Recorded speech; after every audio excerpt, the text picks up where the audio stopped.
আর মজার বিষয় হলো এটা যে অনেক ক্ষেত্রে দেখা গেছে যে অন্য অন্য অসুখের ক্ষেত্রে আপনার ডাক্তারের কাছে যাওয়ার ফলে আল্ট্রাসাউন্ড যখন করা হয় তখনই এই ফ্যাটি লিভারটা ধরা পড়ে। স্পেসিফিকভাবে আর কোনো সাইন সিনড্রোম নাই, কিন্তু যখন ফ্যাটি লিভার ডিজিজটা অতিরিক্ত হয়ে যায় সেই ক্ষেত্রে অন্য ট্রিটমেন্ট করতে যে পেট ব্যথা বা অন্য কিছু, সেই ক্ষেত্রে যে দেখা যায় যে আপনার এই ফ্যাটি লিভার ডিজিজটা আল্ট্রাসাউন্ডে ধরা পড়ে যায়। মূলত আল্ট্রাসাউন্ড বাদে আরও কিছু টেস্ট আছে, যেরকম সিরাম এসজিপিটি থেকেও আপনার এই ফ্যাটি লিভারটা ধরা পড়ে।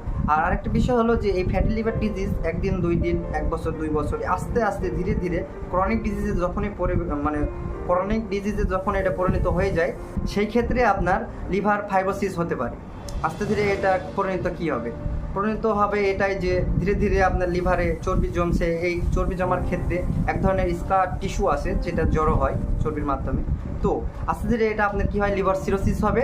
লিভার সিরোসিস হওয়ার পরে আস্তে ধীরে তারপরে লিভার ক্যান্সার, মানে